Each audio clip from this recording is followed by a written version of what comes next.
Hello and welcome to Friday. Manx.News' peruse around the Manx landscape of news, which, quite frankly, gets bizarrer by the week.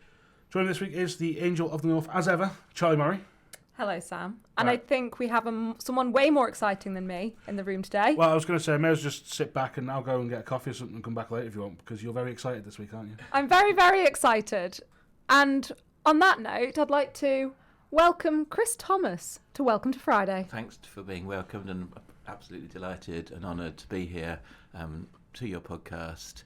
You're two very important people in Manx politics at the moment, because you do follow what's going on very closely, and I can't say I've watched or listened to all of your programmes, but I've dipped in and out quite a lot, and absolutely honoured to be here. Oh, thank you very much, Chris. Although I am a bit frightened now. I've been described as bizarre, but see how we go. Well, you're our first political guest on here, which is awfully exciting, and you've been fairly busy at the minute, haven't you? I have. So, Sam, Chris, who wants to go first? Go on. You tell us about what you've been up to, because there's a sassy moment which I think is the highlight of Tynwald so far. Of Keys really so far. But what's your big thing at the moment? Well, the big thing is what matters to people, and so that would be energy, the future of how we're going to get our energy, keeping prices down so the Isle of Man becomes affordable to live in again for everybody, healthcare. That's what really matters. But inside Tynwald, we're in the last year before an election. The massive thing for me is making this election work, because the government that was formed after the 2021 election has been rubbish. Essentially, there was little connection between the election process, the MHK starting, and the government programme that resulted from the election. I tried to make a big thing of that in the first couple of weeks at the beginning of the formation of the government, and I did that in two ways. Firstly, I was part of the WhatsApp group in the first meeting when Alf Cannon was building his group to take on Dr. Allinson as a candidate for Chief Minister, but I dropped out because I could see what was going on, and it was going to end in tears, as it has done. Alf Cannon is now a prisoner in his own Council of Ministers. We'll come back to that later on. And the second way I was involved was two of us didn't vote for either candidate as Chief Minister in the House of Keys election, and I actually put down 3 questions which were answered by Alf Cannon, but Mr. Speaker annoyingly put question time after the election of the Chief Minister, and the 3 questions I put down were to draw out fundamental differences between Dr. Allinson and Alf Cannon, and to me it's patently ridiculous that the pair of them then become the 2 most important people in the government. So they always had a fundamentally different view on rates, and I drew that out with 1 question. Alex Allinson said he'd reform it within 100 days. Alf Cannon said, not in my political lifetime. It suits northern parishes to have the rate system as we have. There was a difference on minimum wage, living wage, which has come out subsequently, and the third one was on public sector pensions, which hasn't an issue that hasn't boiled up this administration, but it has the potential to do that, because the pair of them are fundamentally disagreeing on the future of public sector pensions. So the government formation failed. That's going to be an issue in itself at the election. I said in my manifesto it was the main issue for me. Of course it's not. Improving people's lives is what all elections are about, but the political system in the Isle of Man is failing. And I hope it's more fun than that introduction, this programme. But hey, that's a very important issue to me. That's a really, really interesting point to make. But if you could change the formation, how would you change it? So 30 years ago, each member...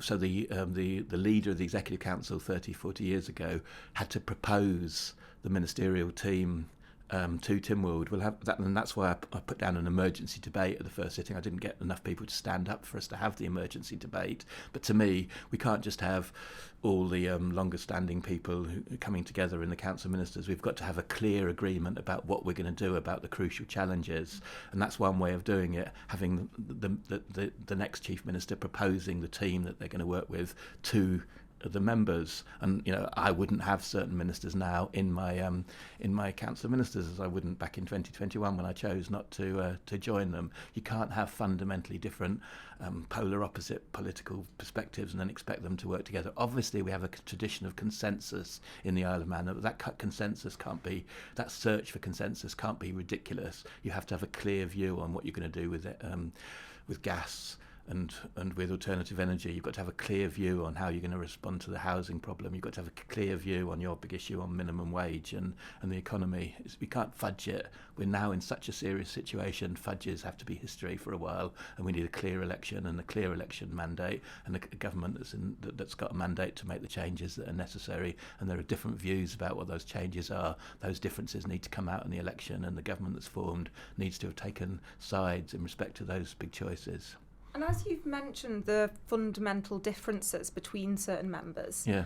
would you be someone that would be pro-party politics then instead of everyone being an individual, or how do you think that works? Well, party politics has been on the table for decades, and it will never work in the Isle of Man. There's such a resistance to it. So anybody who sets up a new party has to understand that, the Labour Party has never got more than 7 MHKs into the House of Keys in 100 years plus of history. Liberal Vannin's never managed more than 3.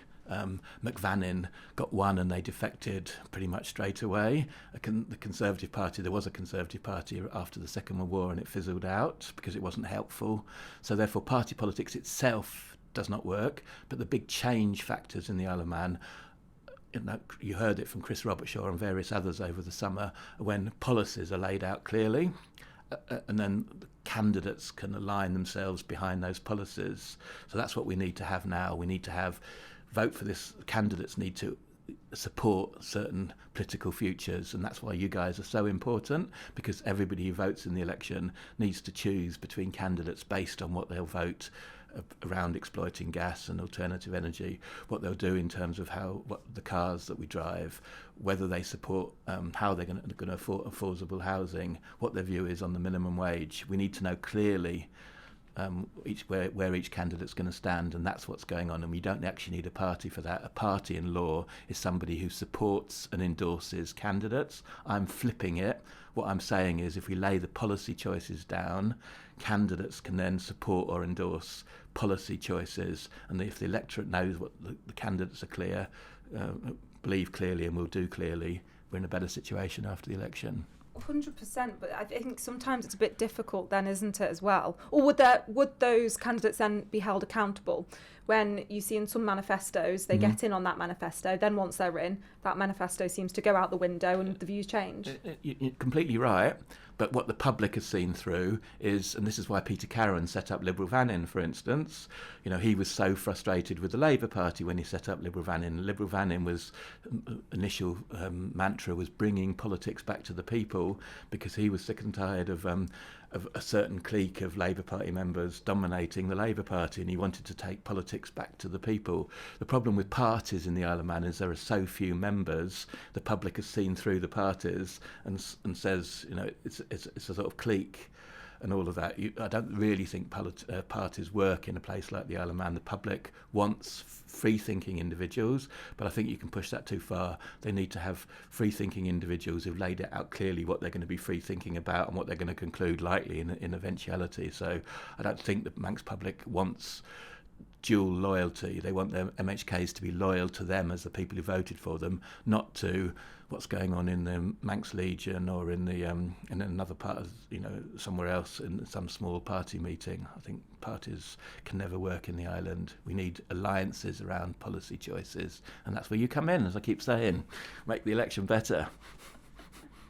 Well, just sort of, I suppose if we start off with a few things that you've got coming up, because we've got the November order paper has come out, and talking, you talk about aligning up with directions you want things to be heading in, and 2 sectors which I think if you had a pound for every time you've heard the words the finance sector's finished, the gaming sector's finished, you'd be able to buy a bank and probably an e-gaming firm.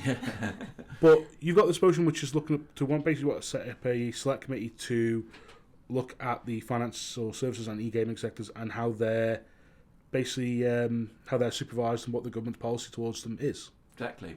So Laurie Hooper's focused attention on something that's been obvious to the people who follow it closely, which is that the national income of the Isle of Man in real terms has been declining. You guys have focused attention on the fact that the real value of earnings, median earnings, has been level for a decade or so now. So we're not actually in a good financial shape. And the reason for that in part is because of problems in our financial services sector and in our e-gaming sector. So my motion in part is making sure that we all understand that, we can't dress it up anyway other than being difficult. We're in a difficult situation. Lots of people out there believe that when the regulators were set up, they understood that their role was to promote the Isle of Man and encourage the sectors that operated in those areas.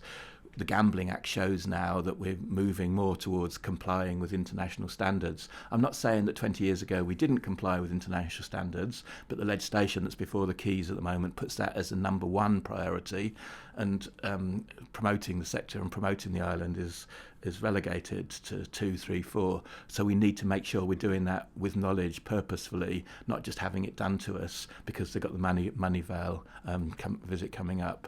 So, this figure of we'll lose 8 or 9% of GDP if we don't get Moneyval, if we're not successful in the Moneyval evaluation.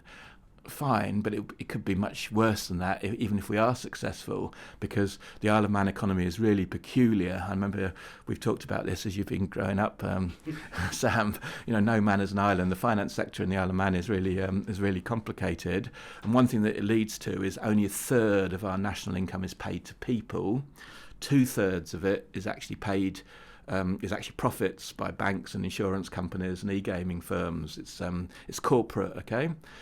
In the UK, in England and UK, it's 2/3 to people and only 1/3 corporate profits. So in fact, it doesn't really matter if the corporate share declines as long as the people are still doing okay.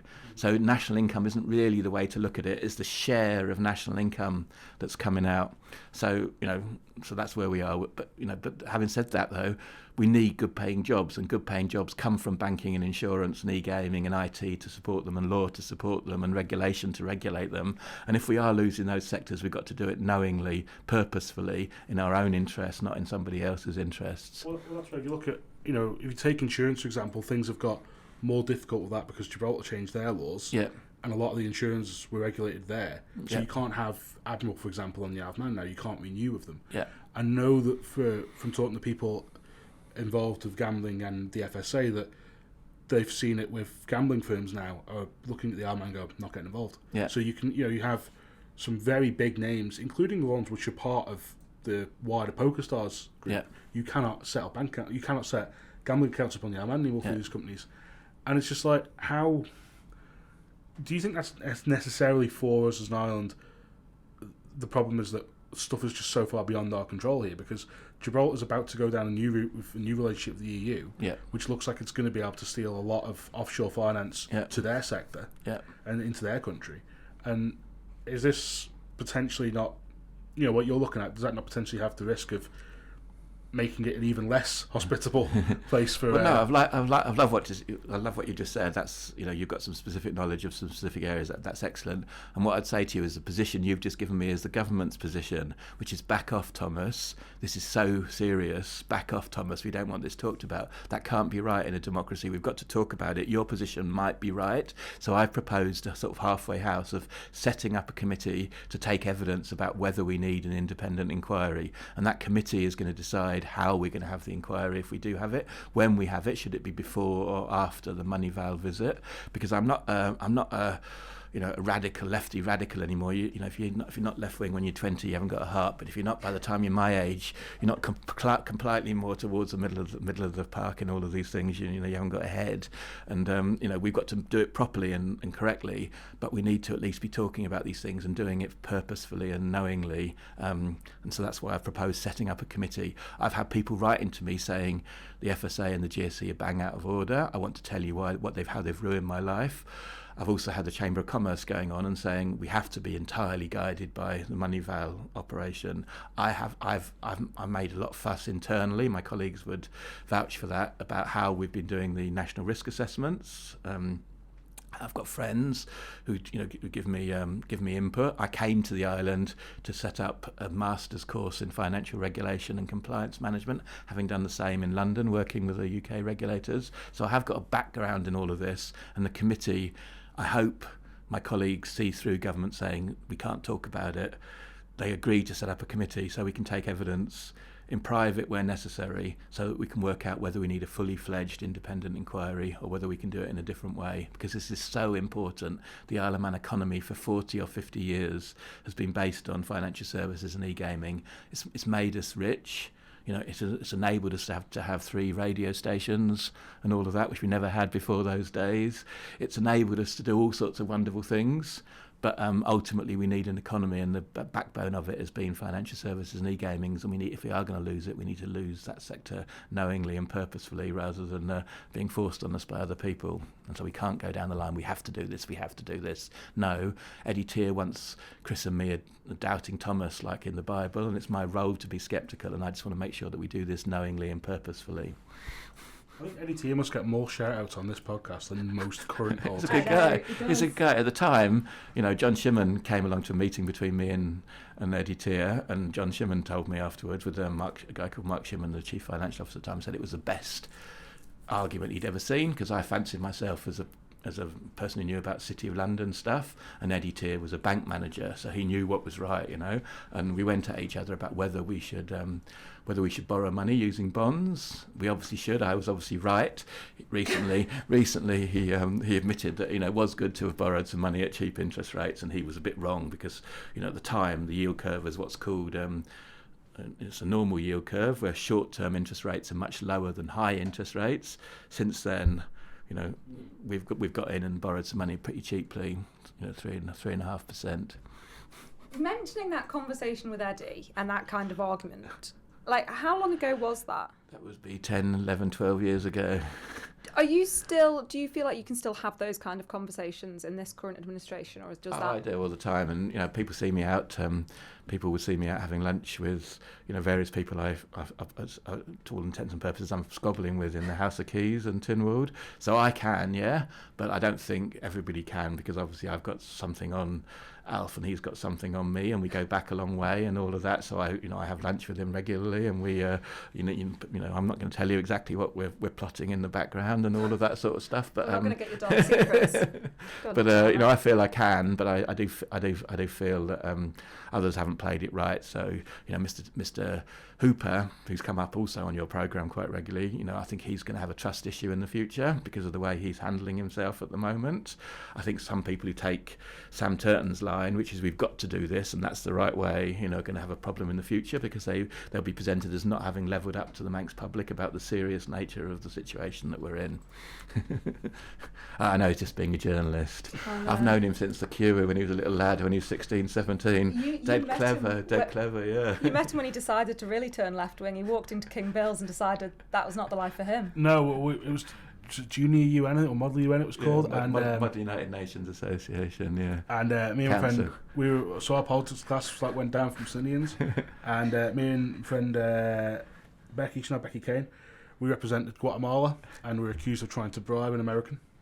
And we just stuck with our whole Banana Republic tendencies. Did you go into King Bill's I hate them all, I'm jealous, I'm now really left-wing? Well, I just think if we knocked it down, we can extend the runway and have a better airport. Apparently it took the wrong angle, but I'm sure planes could land at 90 degrees. I'm willing to see it knocked down. I don't care. I mean, I just think we've got an airport in the wrong place. But anyway, let's not try to go too off topic, Sam. To be fair, right, we're not that far away because we're talking about land. And your other motion for November is the residential land availability study. That's true. So this is a really boring document that goes back to 2007, but it's absolutely vital. So since 2007 and the era of strategic planning, which I come to that in a moment, but since every year we've been updating the number of houses that we are being supplied, comparing it to the estimates inside what's called the strategic plan. For what's needed, and we do that on a national basis, but also on a regional basis. And then there's information about how we convert brownfield and previously vacant and derelict properties as well. So there's figures about how many houses have been demolished, housing units have been demolished, how many of them have been what's called windfall gains, where an office has been converted into houses, and conversions as well. So it's a very important document, and the reason it's so relevant now. So we're on to update 18 from 2007, and it gives you accurate figures. And basically what RLAS, the Residential Land Availability Study 18, says is that we've got land available already zoned for housing, particularly for 10 or 14 years of estimated need, if the current need is, think it's in the wrong places perhaps, and that's an issue that's being discussed.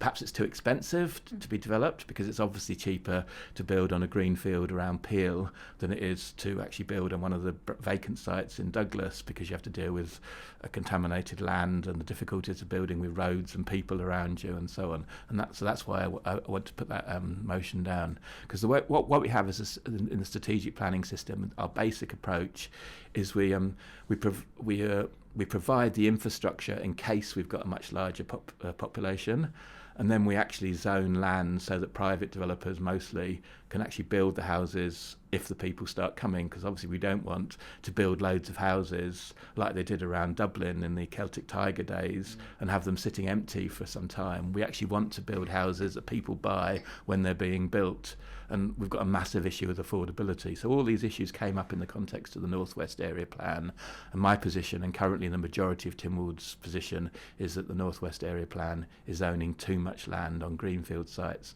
and is not dealing with the real issues of transport and the Quarter Bridge bottleneck and the Braddon Bridge bottleneck, and the real issues of making our towns vibrant places rather than satellite. I did find it amazing, because I did the area plan for the East, which I still have like Vietnam style flashbacks and some of that stuff. But it was like being involved in that, where it was like, you look at a lot of the issues that were raised then have never been addressed. Exactly. TT Access Road, nothing's been done about it. Quarter Bridge, they've still got a vague plan to knock down the pub which the government bought 15 years ago, and they want to make a bigger roundabout. A bigger roundabout at the Quarter Bridge will not change anything, because the traffic's still coming. And Governor's Dip, where you're away from your income. Mm-hmm. But these roads, the roads are still coming predominantly from two places at the Quarter Bridge. Yeah. You've got south and you've got west, and then at night they go back the other way again. Yeah. In Onken, you've got the same thing. You've got Governor's Bridge. Predominantly, it's coming off the mountain down Governor's Hill and through the main village. It doesn't matter how big the roundabout is. Yeah. You don't have any extra space to build a bigger road, and even then, it won't make any difference. Yeah. But none of this was really addressed when the area plan for the East was done. Nothing's really been addressed about it. No. And then the area plan for the North West comes through, and as Tim Crocker was pointing out, he said, well, they haven't looked at any of this. Yeah. And so it's something for you to take on in subsequent shows, but I'll just give you some big picture stuff on that transport picture, the highways part of it. I just float some ideas. We started building a ring road around Douglas 25 years ago. Okay, it got controversial because the middle bit was a flyover over Braddon Church. But if you think about it, Johnny Watterson's Lane and the bit through South Douglas, that was designed as a ring road, and the old Castletown Road was improved as part of a ring road. In Onken, you could have King Edward Bay Road as a ring road. So there's all those possibilities. That's one angle. If you go back to the Quarter Bridge, you talked about the roundabout, and there was going to be a road through to where Tesco's is in the Douglas Transport Strategy, using the Quarter Bridge as a way into it, firstly. And secondly, there has been talk about a gyratory using the road along in front of the NSC in one direction. Like, most northern towns have a gyratory in the middle, and there has been talk 25 years ago of those sorts of things. We either want those or we don't. We just shouldn't be doing nothing about them. We should just actually make up our mind what our transport strategy is. The most ridiculous document I've ever seen in Tynwald was the Transport Strategy 2025-2035, which was actually hived off to Transport for London, apparently, to write. It wasn't even written locally. It was actually consultants who wrote it. And I asked a question this week about wheelers, and I got the most ridiculous. I feel sorry for the officer involved, but the officer wanted me to be a precise definition, so I had the absolute wonderful moment where I could say, have a look at your transport strategy. It's a defined term in the transport strategy. But wheelers wheeling isn't a big concept in the Isle of Man, but it obviously is in London and all of that. So therefore, but that's a ridiculous document, and we need to answer those questions. I think next week you'll probably be talking about the 20 mile per hour zone again, because I picked up in one of the answers that's come recently, it looks like Woodburn Road and Victoria Road are going to be looked at in terms of pedestrian safety and at crossings, which suggests to me they're not going to be 20 miles per hour. And I'm picking up that they're about to announce what they've decided for the east in terms of 20 miles per hour. That would obviously solve it, because you could say where buses go, we're not putting it down to 20 miles per hour, because you couldn't get to Ramsey in less than an hour if you had to keep going along 20 mile per hour along places like Woodburn Road and Victoria Road. I mean, Victoria Road is a fantastic example. They went, we're going to do this, and you're going in a place where no sod lives. Like, you know, there are some houses off Victoria Road. Yeah. Not many, not at the top end especially. Yeah. Once you get past the sort of the grass Yeah. sort of half circle, there's very few Yeah. further up that road. There's stuff going up towards Nobles and all that, but there's nothing. Yeah. Same through the centre of Oncombe, where they're going, oh, we're going to do this to improve the safety in the village. They're going, try and get above 20 miles an hour in Oncombe when there's any traffic. Yeah. You know, unfortunately the police aren't going to police it because they're too busy shooting Yeah, I livestock. brought that out, didn't I? I brought that out back in that March, April. That's right, yeah. Behind every politician, there's somebody at home who's actually making them think very strongly about certain things. And in my case, it's my wife who will have to choose between. Well, if there's 20 mile per hour along the routes that she drives to take our son to things, she'll be very disappointed in me, to put it like that. Yeah, I mean, unfortunately, we don't really talk about the transport strategy owing to an issue of school buses, which I think it's probably best we just don't go into right now. I won't talk about that anymore. But on that note, we'll take a quick break, which Chris is going to find out is actually we don't take a break, we just sit here and pretend to do the tune ourselves, and then come back and talk about a couple of things that are coming up in December, including why you have a surprising likeness to James Bond.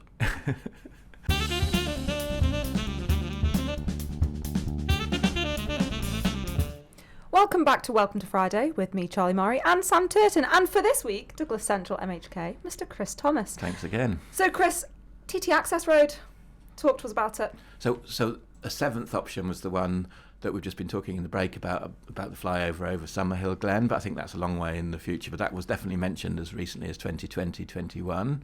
There are 6 options for the TT Access Road. 3 of them are spending a lot of money on the existing TT Access Road, but that's difficult because of where the river is and where the trees are and where the houses are being built, so all of them are quite expensive. So then you have to think about alternatives to the TT Access Road. The one I've been challenging my colleagues with, and Tim Crookall got into it this week and said he now thought it was a really good idea. I don't know if he always thought it was a good idea, but he was Minister of Infrastructure, so perhaps he's using inside information, is where where you come up from the police station. I think it's called something like Duke Avenue, and opposite it is Radcliffe Villas, Hollydean Place. There is a new Hollydean being built, certainly a bit further back from the main TT finish and all of that. So you could actually have an underpass as a new TT road from Duke's Avenue straight into the across the road there. So that's one of the options.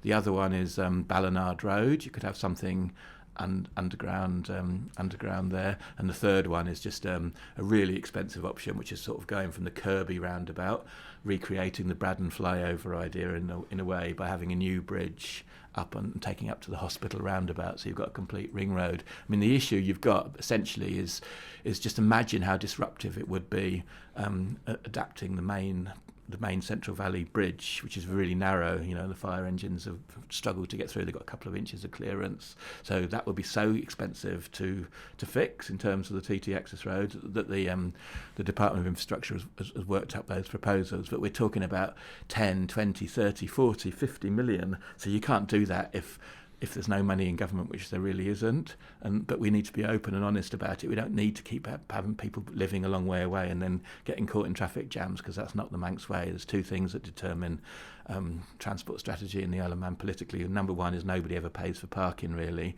and number 2 is we hate the idea of sitting around in traffic jams and traffic lights. I completely sympathise with everyone this happened to, but I must admit I thought it was one of the funniest things I've ever heard the police do when they went and ticketed everybody who went to the gate. It's pathetic. It was the funniest and I completely agree, most pathetic. It was horrendous because it's doing no harm to anybody. No. But I love that the police just went, they used public time and money to go out and ticket everybody who's going to the theatre on a space which for a good 4 weeks of the year is a public car park, and during TT all the bikes come over and park there and nobody does anything about it. But for this one night, everybody who went to the Gaiety Someone Theatre... had pissed them off and that was it. Oh, somebody's made a complaint. It's just unnecessary. But anyway, let's move forward to I want to... Sorry, quickly, about TT Access Road. Well, the cost is one thing, but do we think it'll actually get done in our lifetime? More to the point. And that's why it goes back to planning, because you can't. Laurie Hooper signed a planning appeal decision recently in the Union Mills development. It's either Trolley Lane or Camlock, depending on how it's presented, and it's either spoiling. In the day, it always used to be called Heaven up there, and this was in the way. But essentially, that land, those fields, can't be released until the access road is improved. So that's the point I was actually making in the House of Keys this week. Essentially, the law requires the TT access road before there's huge development in Union Mills and various other sites, and that just hasn't happened because the money hasn't been spent on road infrastructure until 2013 and 14. DOI projects always used to come in early and on budget or under budget quite often, and that was because the initial cost was hugely exaggerated in part, and they had a contingency and they overestimated the time. Nowadays, Treasury controls all the money so tightly, DOI has come to look really rubbish because it has to, because there's been such inflation in the time that they have to keep going back and asking for more money. I'm not getting into whether or not DOI is rubbish or not. I'm just saying that the optics are not as good as they used to be. And until 2014, we had loads of capital schemes for highways. We haven't really had capital schemes for highways since then. So they're constantly using the revenue budget they have for all these schemes. That's why I got so annoyed that we've spent $500,000 or whatever it is on 20-mile-per-hour schemes, because that's money that's coming from highways improvements and the like. It's all coming from the same budget now. I'm still really intrigued on the access road. You know, the one that they talk about just by the grandstand, pretty much coming up from the police station? Yeah. I still don't understand how that would work. Okay, well, we've got to me, I'm going for it now. We need to see the public needs to see the plan, because it's going to cost a lot of money. So we need to see the plans. If we're going to build lots of houses in Peel and other places that are going to need, to get to the hospital and so on, we've got to actually understand how we're going to organise our transport. That's the whole point of a transport strategy. And so that's why I changed it in October, Tynwald, to merely noting it, which is pretty denigrating to the Department of Infrastructure. These things don't really mean anything to the general public, but they should more. Approve means you agree with it, and then they carry on doing what it says in it. Received is pretty negative. That just means that we've discussed it. But note is just so insulting for the department. I couldn't actually believe that council ministers and the department members actually voted for my amendment to merely note it. They must even themselves see how rubbish it really was, the transport strategy. So to me, it's a non-document. It's an absolutely non-document. It doesn't really mention 20 miles per hour. It doesn't really mention anything that's useful. It's just pretty much a non-document with buzzwords in it. Well, you're not a fan of it. Well, looking forward again into December, because late night shopping's nearly here, Charlie. We're a few weeks off. Can't wait. And December will be here before we know it. He'll know how many days to Christmas, probably. He's probably already out there getting his presents. Oh, I've got a lot. Sam acts as if he's a really miserable Eeyore, but he actually isn't. Out of the pair of us, when it comes to Christmas, he would be so much more joyous than me. I'm actually the Grinch. You get really excited. But your birthday's near Christmas. Yeah, I don't like that bit. But I used to work with a girl who said that 11 months of the year, you're the most miserable bastard I've ever worked with. Yeah. And December rolls around and you'd say like la la la la la. I was like, yeah, Do you remember when I bumped into you just after Christmas when you were in the Seven Kingdoms and that? Yeah. Do you want to tell that story, or do you want me to? Well, this is famous for a couple of things. It was New Year's Eve night, and it was actually New Year's morning by that point. But people will know this night for a more famous incident of the night that the tree come down and hit a train. And a certain infrastructure minister at the time was treating his good lady wife to a fantastic visit to the depot for the bus company. He said romance was dead. I know. She offered, she insisted, more or less. She really wanted to. We have been in the restaurant just opposite until about 11:30, and we went over there for the to actually see in the new year in the control room. And that was, as you say, I was there when it fell down, because Mr. Longworth was one of the passengers, and so they're all trying to work out how to deal with Mr. Longworth, who was one of the passengers, because and all of that with getting the chainsaw people in and all of that, which happened all very quickly. I was so impressed and was absolutely delighted I went there. And then as I was walking back, had to make a strategic decision whether I interrupted you and your to all intents and purposes, drunken pals to go and give you an exclusive, so you could get the pictures when it was actually happening, or whether I told it to you a couple of days later. And in the end, selfishly, I probably just, because my wife wanted to get home, I decided to tell you a couple of days later. Yeah, it was. I may have had a cocktail or two that evening. I'm not going to lie, Charlie. Some drink may have been drunk. Only a little bit. You'd had a little sherbet here or there. Yeah, and that was. Yeah, I remember because I think it was a couple of days later we started going, oh, this is what? This just train in a tree. And I was working with Adrian at the time as well, and then it sort of we pieced it all together, sort of thing, via a certain minister who may have told us a little bit more about it. And it was like I remember the health and safety report on that, where it was just like the train's lights at the front were a bit not strong enough and everything with it. And it was like the thing is we were most surprised. We were there going, I didn't know there was a train on New Year's Eve. But yeah, that was. You see, all year round. It was either a couple of months before or it must have been out afterwards, I guess, but my wife and I do go out on the train, so we went out, and we were also on the train that got kept at Santon Station because the network closed down for another reason. Anyhow, that I didn't tell everybody that at the time, but I was actually live on the front line for that incident when the whole of the network was closed down for a couple of days. What I'm hearing here is if you're anywhere near a train or the control room, to stay very far away from getting on that train. That's true, yeah.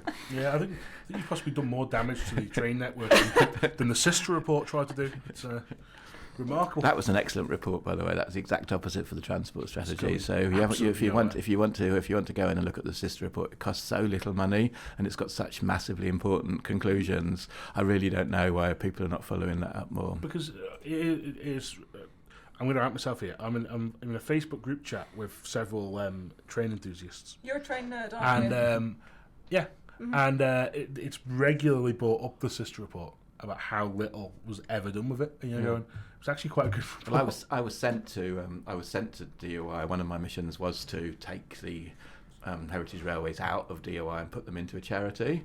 But I didn't believe in that myself, so my compromise was to get a consultancy report which didn't recommend that, and that's what we've got. The sister report is excellent.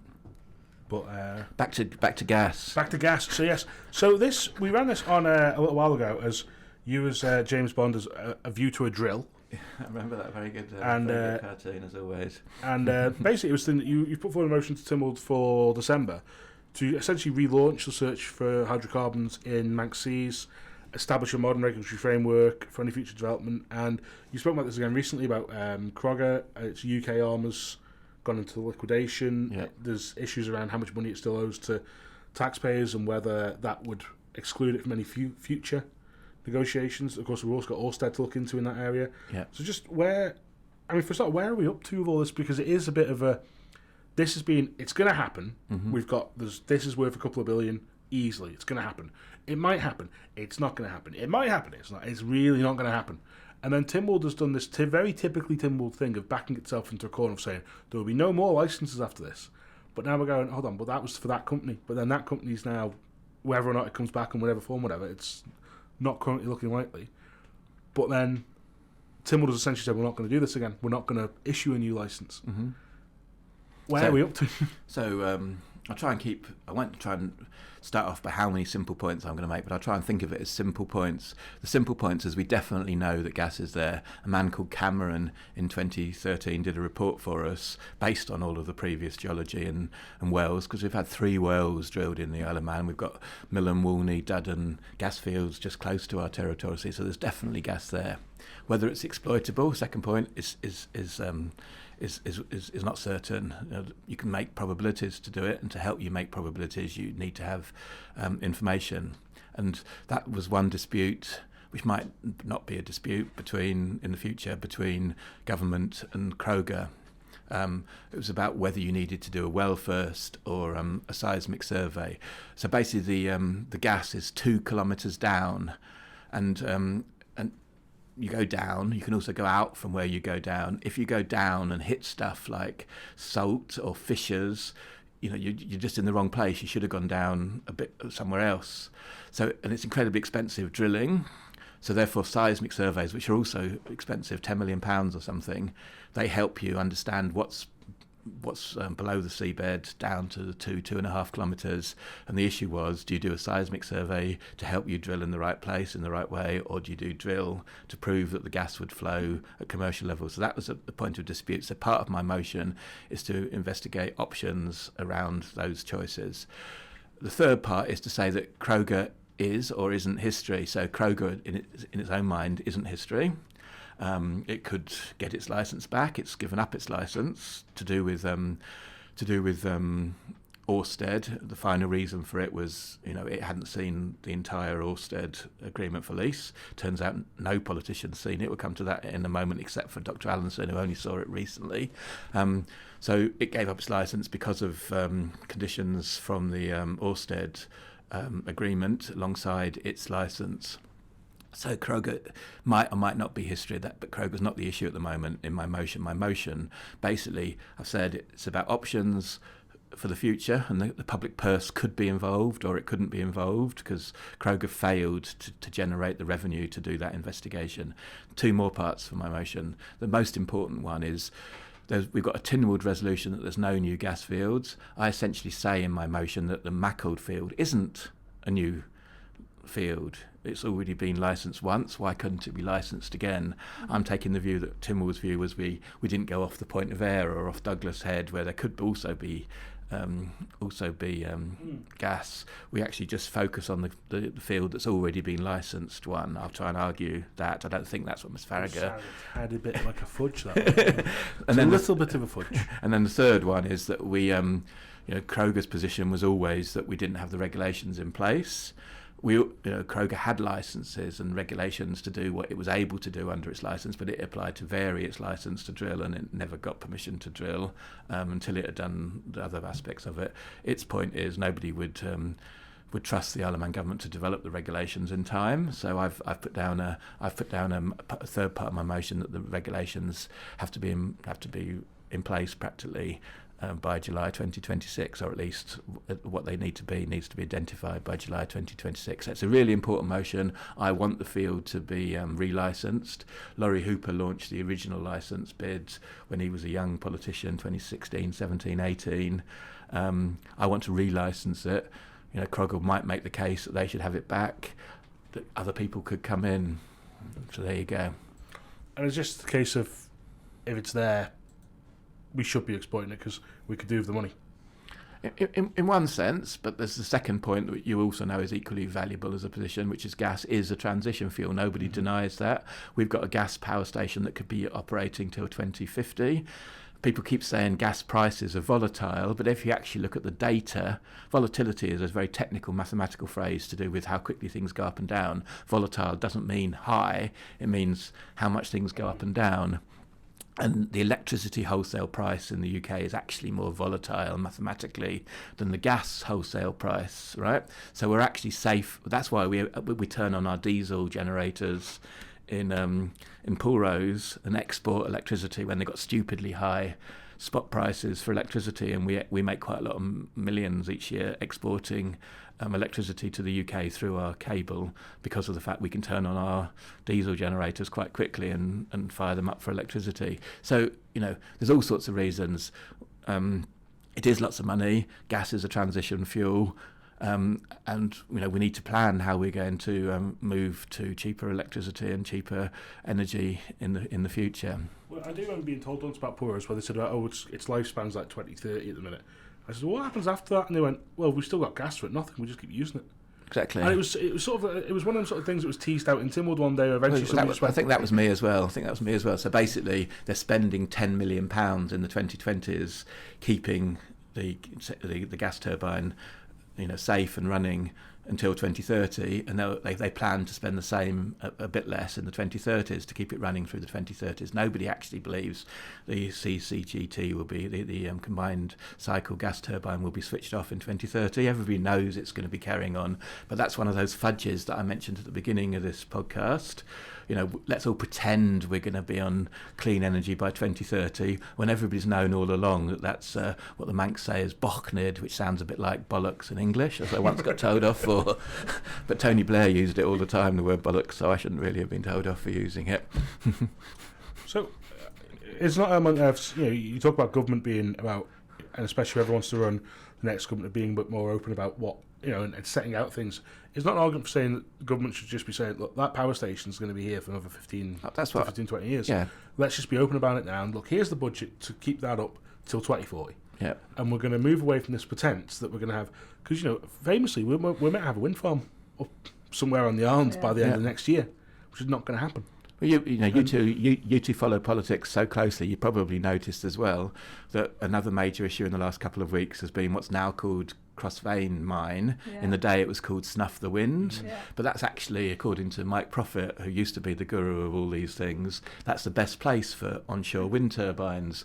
And as far as I remember, that site was excluded because the land was dirty. Well, if the land's not dirty, it shouldn't be excluded. We shouldn't be down in the south on those hills. If we are going to have an onshore wind farm, we should have an area that's already derelict land with good wind. In a previous life, I asked about that area, and back when I used to represent a small little furry creature, and I asked, I think it was Tim Cook all the time actually, and said, well, what about Snuff the Wind? Mm-hmm. And I went, well, apparently they're not too sure about what's under the ground. There you go. And you're like, well... I get that to an extent, but ground penetrating radar is not cutting edge technology anymore. I never understood why somewhere like that, because let's face it, it is a bit out there. It's a bit it's already been an industrialised area. Yeah. But instead of that, I've never understood that southern spot. What do you think of putting one up here, Stain? Well, it won't happen. It won't happen. I mean, I've got sort of friends and I've worked with people on this, and I don't believe it'll happen. So therefore, we've got to, just as Sam was hinting at, we need to be open and honest about what's going to happen for the next 15, 20 years, and we need to take the people with us. My colleagues, I haven't put this in public as yet, but Paul Quine, who's the brains behind the net zero referendum argument. He persuaded Stu Peters to move it, and helped Stu Peters think about his arguments. And the argument that Stu Peters has made is, regardless of what you think about net zero, we should ask the people what they think. And that's because I told Paul Quine that there's no way I was seconding it unless it was an issue of democracy. And next thing I know, Paul Quine's tricked me. He said, "Oh, you said to me you'd second it if it was an argument of democracy." And Stu Peters just got on the radio and said, even if we lose, we still need to ask the people about it. So I'm on a bound probably to be only the second person who'll vote for it. And personally, referendums are tricky, especially at the moment, because we don't properly have arrangements for referendum. But anyhow, I am seconding Stu's motion in December. But my line will be, just what you hinted at, Sam, we need a 20-year plan, and we need to take the people with us. And that's why the transport strategy is so rubbish, because we've got no idea what the actual trajectory is going to be for diesel vehicles, scrapping them, for electric vehicles. These are the important decisions. How are we going to pay for roads if people are no longer buying so much petrol and diesel, because that's where the revenue comes from for petrol and roads. Me? You? Yeah, I just want to go back to something that you said at the beginning about Alf basically being trapped, or I'm not sure if that was the exact phrase. Prisoner in his own council of ministers. Yes. Could you please explain that a bit more? So basically, if I just compare Alf to Howard Quayle, okay? Howard Quayle put 3 people into his council of ministers who hadn't voted for him as chief minister: Kate Beecroft, myself, and Alf Cannon, okay? And then he systematically sacked the ones who hadn't voted for him, me and Kate Beecroft. Kate Beecroft very early on, and I stuck with him for 4 or 5 years, and then had a fight with him over planning, and I was right and persuaded Tynwald, and Tynwald voted against Howard Quayle, and that was an absolute scandal. I had to go, right? Alf's done the exact opposite. First of all, he went in with lots of people who didn't actually agree with him right from the word go. And then if you think about it, he slowly replaced people who did vote for him as chief minister with people who didn't vote for him as chief minister. So Rob Collister, who did vote for him, was replaced by Claire Christian, you could argue, who didn't vote for him. Julie Edge, who did vote for him, was replaced by Daphne Kane, who didn't vote for him. Who didn't vote at all for either of them, but I was replaced by ultimately Michelle Hayward, who definitely didn't vote for him. So that's my point. My point is now he sits around the council of ministers table, and there's only I find it hard to think of ministers who are completely loyal to Alf Cannon inside the Council of Ministers. So, that's why he keeps telling people the Chief Minister role is quite, he told you in this, in the interview earlier on the week, the Chief Minister doesn't really have any powers. Well, Alf's made it worse for himself because he's surrounded himself in the Council of Ministers with people who don't agree with him politically. And so therefore that goes back to why the election was so wrong and why the formation of the government after the election was so wrong. It's a ridiculous political system we have at the moment. It's a very conflicted Council of Ministers, isn't it? Yeah, well, they're all trying to achieve what they want to achieve, and in summary, Sam's lot have been winning this last this last 4 years. It's become more and more left wing, become more and more big government, more and more big expenditure. Well, I don't think that's something to be proud of at the minute. So I'm looking at the bloody state of the place. Trying to undo the misery that was caused by rampant capitalism. I think they're doing enough of their own bloody damage at the minute, your socialists. And just because I'm really interested that you're interested in it, I hope you explore it a bit more. But the vote of no confidence in Alf Cannon, which I seconded and lost my job even as a departmental member over seconding that, and I came along and told your Dewan all about it at the time because they kept saying there has to be a candidate for Chief Minister. Nobody was saying, so I just did it. I took one for the team of people who were doing that, and anyhow, the minister's speeches at that point were so pathetic in one sense. They absolutely rubbished, without knowing it, the political system we had, because they all said we couldn't possibly have no confidence in the Chief Minister because we would then have 6 weeks without anything. That's exactly the same as happens after an election. After a vote of no confidence, you have exactly the same system as we have after an election. So what I'm saying is before the election, in January, from January onwards, we need to have clear identification of teams of people behind each policy issue. They don't necessarily, they can overlap, you can have a different view on healthcare from on energy, but we need to clearly know where we are and what the choices are in different issues, and that basic proposition that we need honesty about the lifespan of the combined cycle gas turbine is the sort of, and the gas field is a complete issue that we need to you need to know what your Chief Minister thinks about it, Erie Stain, connected to that. I think you've pretty much already answered what I'm going to say, but do you think that how the government works at the minute with having a Chief Minister and having your ministers, do you think it works? You know already what I'm going to say to that. No, I don't think it works, and I'm just going to float a really radical idea, which I think Alf Cannon and myself agree with, which is we should have a directly elected Chief Minister, and that would, but we can't have that in the 2026 election, so we've got to get towards that by having that as an issue for the election. We're now to the situation where we need mayors, we solved some of the issues in England by having regional mayors. We need to have a directly elected Chief Minister. Well, you could. I mean, you could go to January Tynwald and say, this is what I always find, and it genuinely frustrates me when you hear this from the government as well. And I hear it from all politicians, well, the law says we've got to do this, and you're going, that building you sat in, right? You can literally vote that day and go, look, we've decided that all cats are going to have to be pink. But what's the problem with your idea, Sam? You're a Democrat. What's the problem with your idea? Technically, there isn't a problem with that idea. Well, there is, because it hasn't been to an election, okay? No, but so that's such a fundamental change. That's a bit like Laurie Hooper saying he doesn't really like religion associated with it, so he's going to move in Tynwald successfully. The bishop's just gone. He's there was a 12-12 vote in the House of Keys, so that we had a commencement provision where we have to revisit that once we know for certain what the church is going to do next and what the Keys is going to do next. The problem with your approach is there's no mandate behind your decision. That's there's just no mandate behind anything. But that's why we need a good election. That's why we need a good election where that's a clear issue. So we say, in the first 100 days after any election are the crucial 100 days, and if we are going to do that, we have to do it in the first 100 days after the election. But there's first of all, Tynwald's not even involved anymore with the Chief Minister. It's actually just the Keys would have to do it.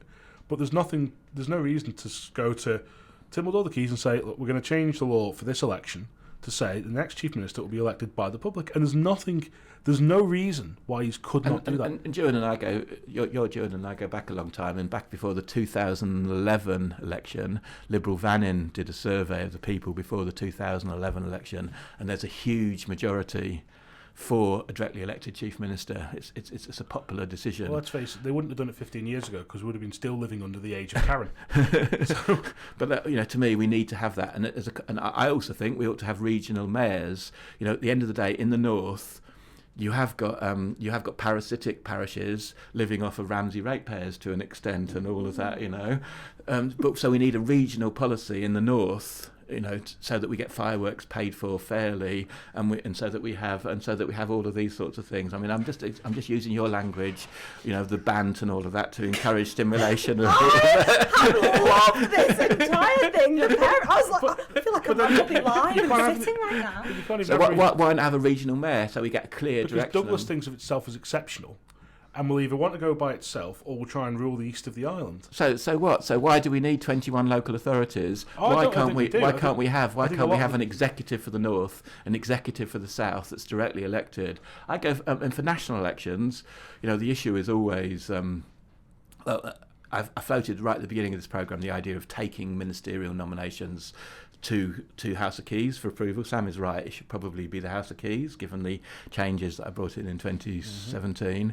Sam is right, because they're the democratically elected people. We could go further. At the moment, there's a minimum number of ministers. You actually only have to have 2 ministers, because the Treasury Minister and the Chief Minister can't be the same person. So the minimum number of ministers is actually in law is only actually 2. But we could have a minimum number of ministers that are in the House of Keys, and then we could go for certain ministers who are not in the House of Keys, but they have a way of speaking to the House of Keys, just like they would in open the door in the Legco chamber and go, he says he's not answering it. Exactly. But I thought you said you wanted to ask me why I prefer to go up and watch the Legco sometimes. Well, yes, then because that's the thing I'm going to end this week, because we should have done it last week, but then we'll do it this week. But no, just on that though, even with when Tim Cook was appointed Minister of Portfolio, and that was a case where we said to the government, well, hold on, the ministerial, whatever the Act says, how many ministers you can have, and technically that was right up to it, and they said, oh yeah, but that doesn't include the Chief Minister. There you go. And you're like, well, they said, no, it can go up to this figure. Yeah. And they're going, that's a very fudgy way of looking at that law. Yeah. That the number that they got to was a bit like, you don't need that. Yeah. But so there's a maximum in law, and the minimum is only that the Treasury Minister and the Chief Minister can't be the same person. Well, the Treasury Minister can't be the same as any other minister, so that effectively that means. But you touched on it now, so just briefly before, I think we were approaching the end of our time here, but just before we get to that, last week there was a interesting debacle in Keys. At the start of the day, for anyone who's never listened, for any of you joyous people who have never had to sit through Keys and Tynwald, there'll be a thing at the start where the Speaker or the President will say, I've given leave to Chris Thomas today because he's gone to buy some sandwiches, and I've given leave to Claire Christian because she's off looking at X-ray machines in Liverpool and whatever, And these things happen. People have things happen in people's lives. They may be doing government business, parliamentary business, anything like that. But it was only one member who was said in the morning, Mrs. Motby's not here, and everyone, okay, cool. And then the afternoon rolls round, at which point Keys had agreed to, instead of continue question time, to come back after the motions had been done. That then turns into the afternoon session, by which time the DOI has gone off on its walls up to Legislative Council to have an argument with the local authorities, which meant that the minister wasn't there, and the member wasn't there. Yeah. Wasn't there either, which meant that the questions that were meant to go to the department couldn't have been put, and in your point, as you said, supplementary questions couldn't have been put, which then led to an exchange which we'll drop in now. Right. I'm going to warn the Honourable Member for Douglas Central about his heckling from a sedentary position. No, and remain sedentary and just listen to the Minister's answers. Minister. Minister. Order. No, order. Mr. Thomas, resume your seat now. Mr. Speaker, order. Can I go upstairs and watch the Legislative Council? Order. Please give me leave. Minister to reply. And as people have just heard, you said to June Watson, I want to go now. I want to go upstairs. Because you essentially said to him, I think Rob Carlson made the point as well, that the Speaker essentially said the business of the Legislative Council, the unelected chamber, as a lot of people pointed out, an unelected room of people talking to itself, because a lot of the local authorities have a similar issue where people are standing unopposed, took precedent over the House of Keys. That's it. So government business is always inferior to parliamentary business. So basically scheduling government people up in the Legislative Council was just wrong. You know, that just shouldn't happen. And then Mr. Speaker was wrong because he had information that he didn't give to us when we had to vote on when we were going to take question time. So they are two very important points. Mr. Speaker said that he was going to go and discuss this with the committee that he chairs, I think. Let's see what happens. I mean, I will be asking him for what he decided about his decision that day. It happened again this last week as well, because I think I called him out as saying that he hadn't, he mentioned the morning again. So I asked him whether that included the afternoon as well before we voted. Well, yeah, because I don't actually know who didn't make it in on Tuesday because it wasn't said, but they said I take it people who aren't here because of issues with traffic. Yeah, there's just a few people who are a bit late. Yeah, but even that though, I mean, that wasn't announced to the people listening or. I just, it was such a bizarre exchange, but I know for people who were working around Tynwald all had the exact same response I was going, that was very funny. But it's great talking with you both and discussing all these politics with you both, and I repeat what I said, it's absolutely wonderful that you follow politics so closely and you're passionate and you have different views and you're making them into public discussions by your enthusiasm. But you've dragged me. No, that's not the wrong way. I'm not behaving. You've exposed our plan here to drag you down to our level and hit you with experience. Yeah, because I try. I am a statesman-like person, who stays up here and all of that. And today, that's the Facebook clip right there. Before we did this today, I was told I wasn't allowed to swear and I had to be on best behaviour. Wasn't I, Sam? Mostly because my mother asks for you not to swear every week. We've also had contact with other MHKs who have said that they don't like the swearing. But, I don't like some of their decisions, so here we are. But yeah. So I had to phone up my son and ask him, is bant the same as banter, or does it mean something different when you're a younger person and all of that? What's it all about, I don't know. It's all 6, 7, whatever that means. What I love is that Chris's PR team is basically his son. He's like, so can I say this? Can I not?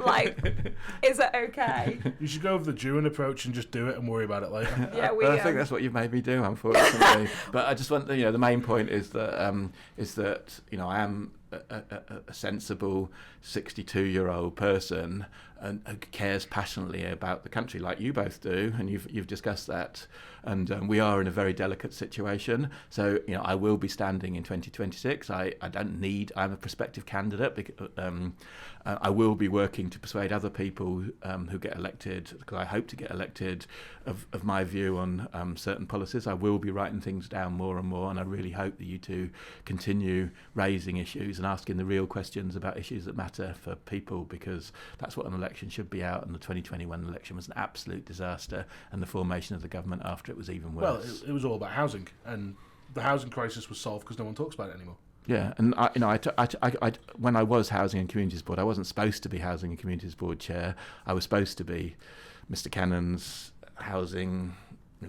I could just go around and do whatever I wanted to fix it.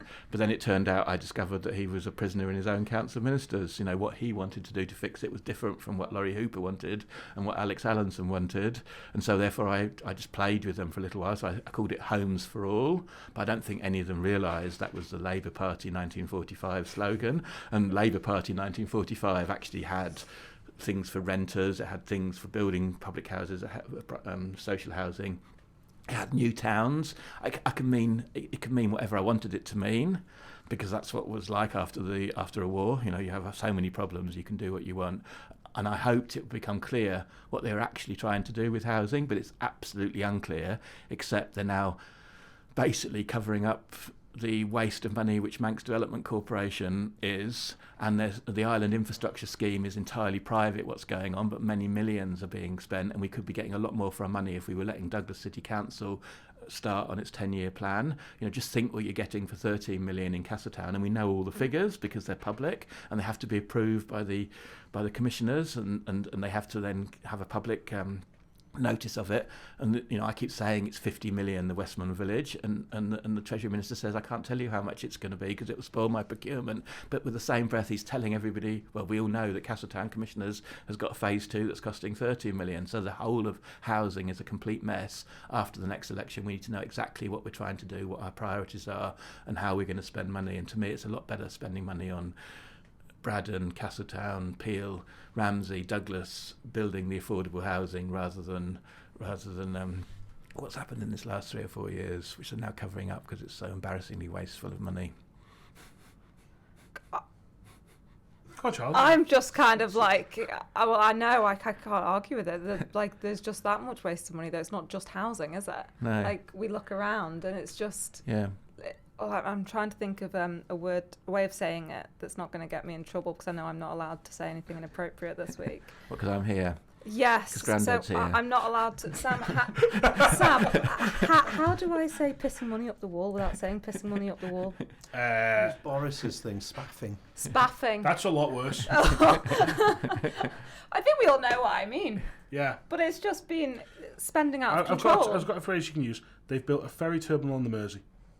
Built a ferry terminal. Yeah, They've but built a shed on the Mersey. But that, most of that money is spent on, below, a lot of the money is spent below water and the like. But we ought to be telling the public much more about that. Instead, we're just pretending we can't as yet because of the legal action. So at the very least, then we should have told people all along that the plan was to have legal action, and we wouldn't be able to tell people how much it cost because it would affect the legal proceedings.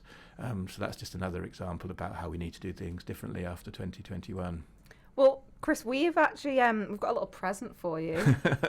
So thank you very much for being. Wow. That's so lovely. That's so lovely. Thank you so much. You're gonna have to. This is your Which camera. way did it go? There. Yeah, There you go. How lovely that is. I was going Thank to. you so much, Charlie. Thank you so much, Sam. I was going to sign it on behalf of both of us, and then I thought, no, that's that a bit even weird. makes me too arrogant. No, do you know, I've done that many Just have a times. question. How What about photo, both of you signing it for me? I'd love that. Thank you so much. what photo did you take out of that frame? I didn't. I had that frame already. Somewhere at home, there's just a picture of you and your beloved So- Jamie. so- Shock it. So anyhow, I really appreciate you indulging a politician to come into your programme. But my main message is I'm so grateful to be so honoured, and I do encourage you to have podcasts in this way and be controversial because we need to be talking about politics and we need to be making it relevant to all of us. And hopefully, I've helped you on your mission. Thank you so much, Chris. It's been a pleasure for us to have you. It's been a bit wholesome this week, hasn't it? I know we've not slagged really anyone off. We haven't. Oh, we called have. Well, yes, but not a little bit. But we haven't. I mean, the general public actually, we haven't slagged off this week. That's good. And I was getting ready to with fireworks last night. I was really That's a good point. wound Let's up. end it on a less harmonious note. If you're setting off fireworks and it's upsetting dogs and you haven't taken the effort to go next door and say to your neighbour, by the way, we're going to have firework display tonight so you can take precautions, you're a selfish bastard. You are a dickhead. And on that note, we'll see you next Friday. We have to the camera now. So I'm not into this sort of thing.